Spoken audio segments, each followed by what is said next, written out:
All right, as we get started for this week's lesson, there's somebody that I want to kind of make you familiar with. As a theater student, you should know who this guy is. His name is Konstantin Stanislavski. He kind of looks like an old-timey horror movie kind of villain to me, but he was a Russian actor, director, teacher, and author. Stanislavski helped found the Moscow Art Theater in the late 1890s, which was one of the most famous theaters in the world at the time, and he and his partners, but especially him, transformed acting from what it was to what we know it to be today. Before Stanislavski came along, acting was very much about fulfilling a type or being a symbol. It was not very realistic. It was not believable in the sense of what we know today as acting. It was something that was meant to represent things like the evil character, the villain, or the hero, or whatever. But when Stanislavski came, he believed that things should be believable. And so he created, over several years, and he actually modified it and changed it several times, he created what came to be known as the Stanislavski system. He believed that even those who were not born with artistic genius, in other words, people who are not naturally good actors, could achieve great acting by applying his system, and that has certainly happened in many cases. One of his main concepts was that the actor who uses his imagination as well as his sense memory will be able to substitute those things for what the character needed to do to be achievable, to achieve believability. I'm having a hard time talking today. So the script's reality or truthfulness becomes secondary to the emotional reality of the actor. He called it the magic if. If I were in this situation, what would I do? How would I respond emotionally? What would I say? How would I feel? Okay? And your sense memory that we talked about in last week's lesson kind of deals with that, because you use your senses to recall things. So if you are playing the role of someone whose wife or husband just died, you've probably never had that happen in real life. So what do? You think about times when you have lost something important. Maybe you had a pet run away when you were a child or something like that. And you recall, how did I feel? What did it make me look like? That kind of stuff. What were my physical responses? And you use your sense memory along with your imagination, and you're able to put yourself in that actor's shoes and portray something that is believable, or what we might call realistic. Basically, realistic, believable acting came about with Stanislavski. Okay? His system had 4 goals: to make external behavior, in other words, your movement and your voice, natural and convincing, to make it look believable, not overacted or dramatic, but just normal.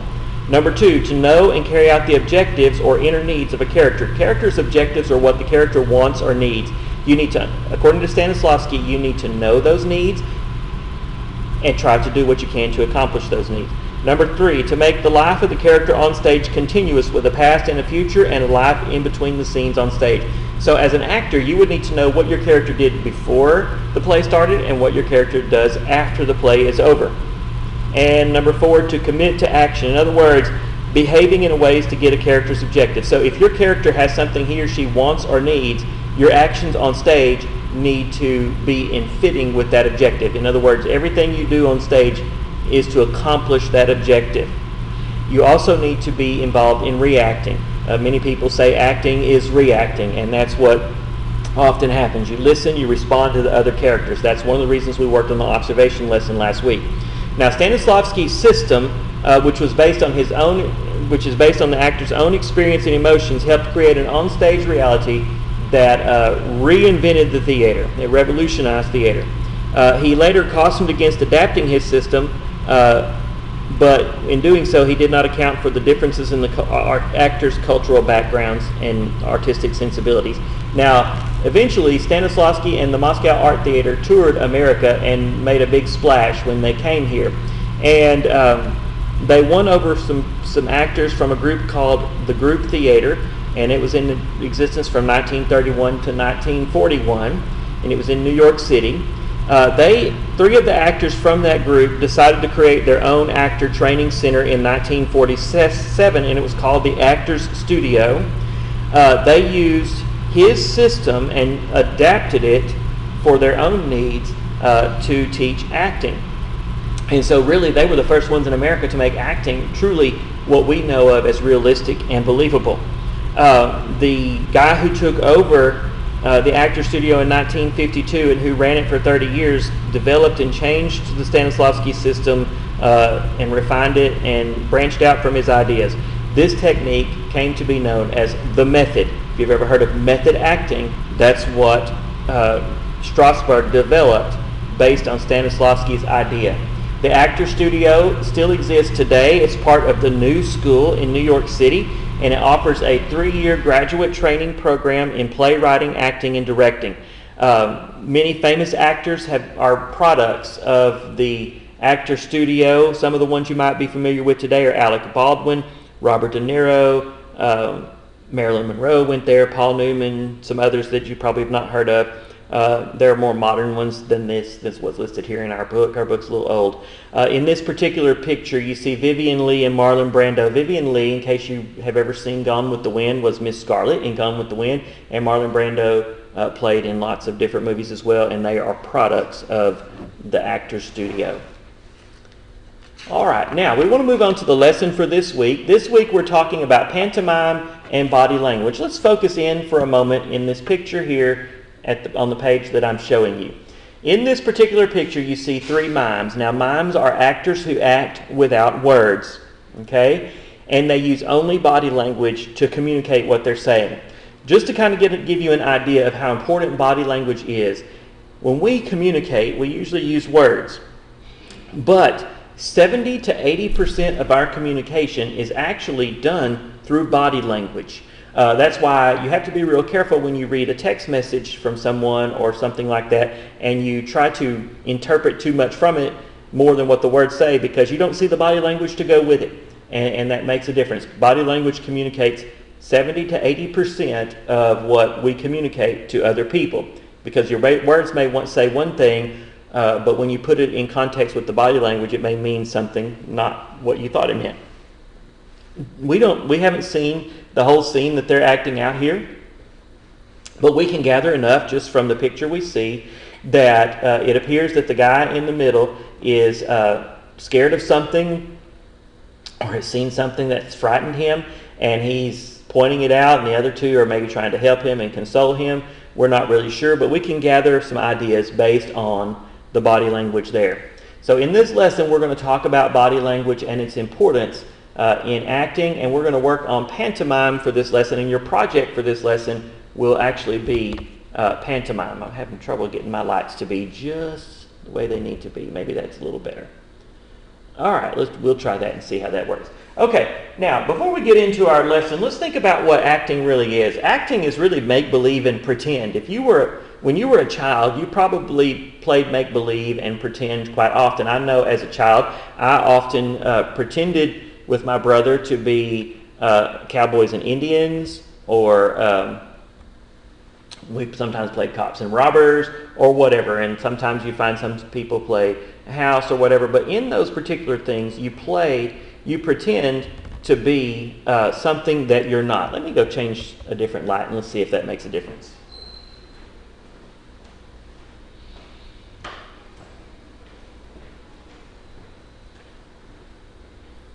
Well, that might have made it worse. Oh, here it comes. It's coming back in. Well, maybe not. Let me turn that light back off.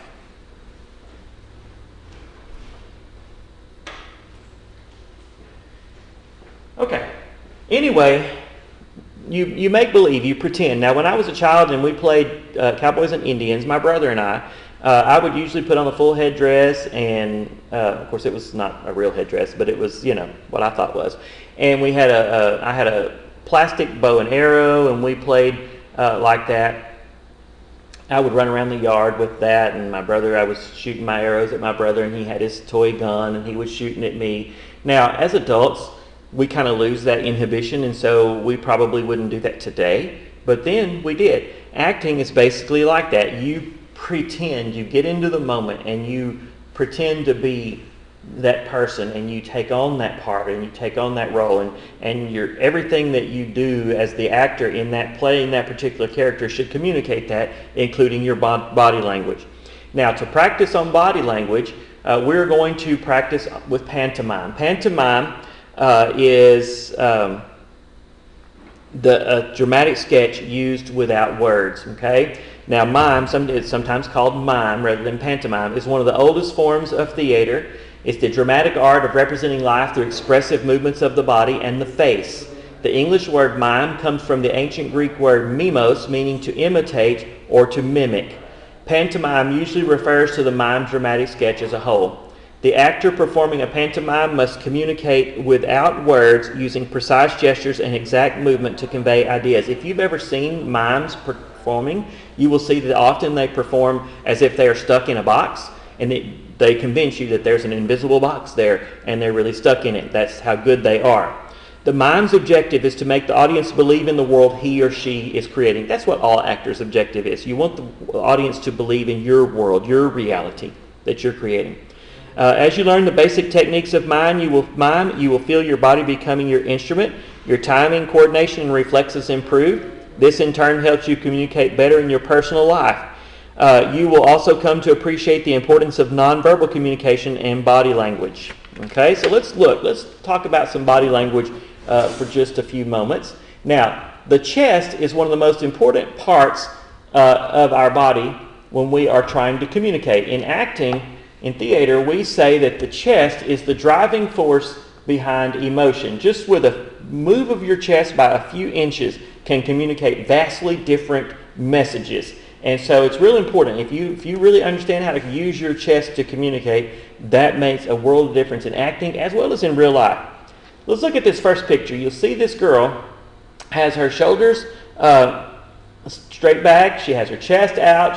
She's looking the eye, greeting the world in the eye. She's looking straight ahead. This girl looks confident. She looks sophisticated. She looks proud of something. And she's communicating something very important here. Now, just a little side note, just a little piece of advice for you. When you are going about in life, if you will stand with your shoulders back and your chest out and greet the world by looking them in the eye, that will come across to the world as confidence, and confidence attracts people to you. So when you go to a job interview, if you walk in with your shoulders back and your chest out and you look them in the eye, they will think you're confident. Even if you don't feel confident, they will have that feeling about you, and you will have a better chance at getting the job. And that works in every area of life. So I would encourage you to stand confidently. Even if you don't feel confident, stand that way. Eventually, your feelings will match. Okay? Notice in the next picture, her shoulders are slumped, her chest is sunken in, her hands are in front of her head's down. In this one, she's very shy, or maybe weak, or old, or tired, or something like that. If this girl in the first picture were to stand like she is and then push her chest forward a few inches, that would be aggression or determination, maybe that she might be suggesting through that change in the movement of her chest, in the positioning of her chest. In the next one, we want to see the face and the head. Now, our face is what really communicates to the world who we are. I mean, when they see our face, that's how they know who we are.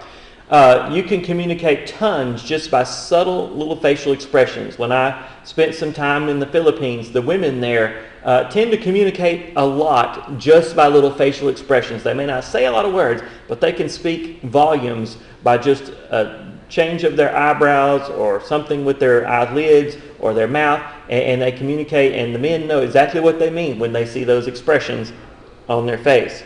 In this first picture, we see the guy has his eyebrows raised, his eyes are wide, his mouth is wide open. He looks to be surprised or happy, maybe excited about something. In the next picture, we see that his eyebrows are furrowed, his eyes are closed somewhat, his mouth is turned down, and he appears to be angry or threatening in some way.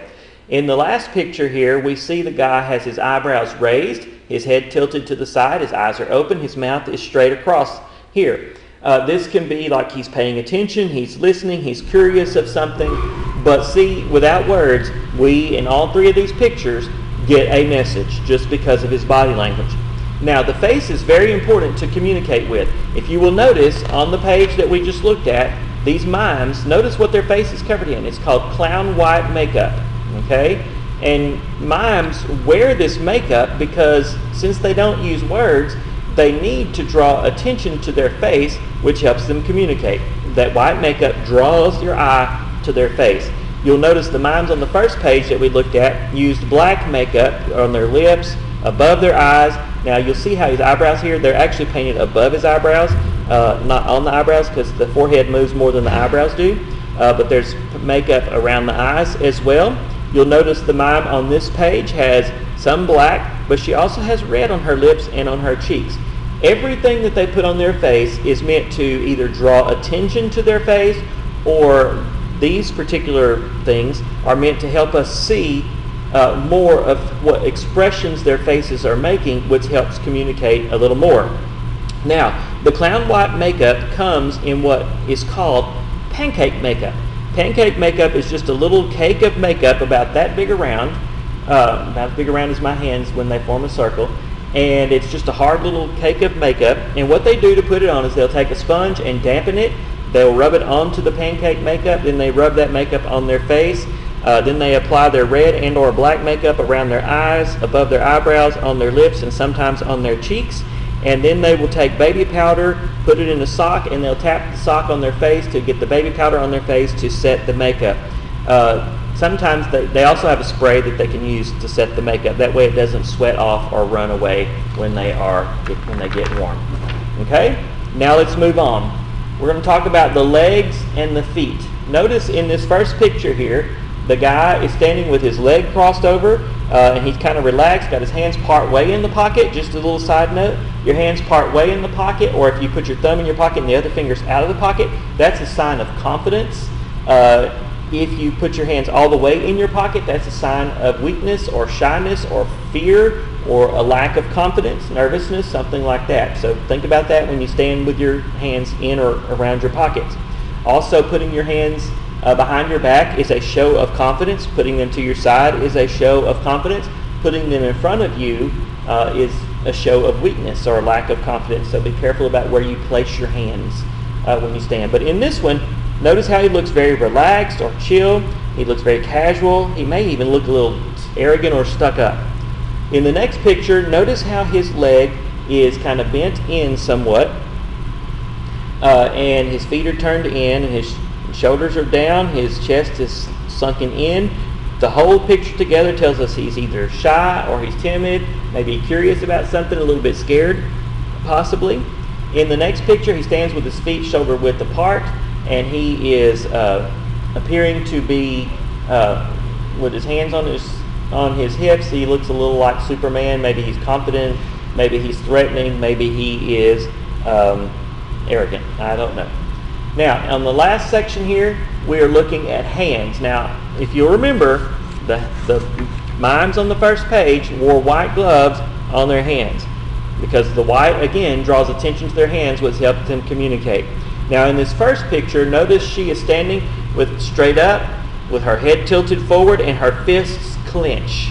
When you clench your fist, that can be a sign of anger or threatening someone, or maybe even forced control, like you know you're angry and you want to punch somebody in the face, but you know you can't, you know you shouldn't, so you clench those fists, and you might clench your teeth a little bit, and you're holding yourself back. That's communicating, oh, I'm mad, but I'm holding myself back, I'm in control. In the next one, notice how her palms are turned down, her shoulders are kind of crooked, and her face is turned away a little bit. She could be a little bit afraid here, maybe denying something, maybe even rejecting something. Oh no, I'm not going to do that, whatever. And in this last picture, notice how her hands are have her palms up. This could be pleading with someone, asking for sympathy or acceptance. Okay? Now, in Google Classroom, you are going to find, with this video, you are going to find an assignment for you to do that will deal with body language. You will also have a project that you will need to do in Flipgrid, where you will video yourself doing a pantomime project. I'll give more instructions with that particular assignment. If you have any questions or any problems, please don't hesitate to reach out to me, and I'll help you however much I can. I hope you have a good day.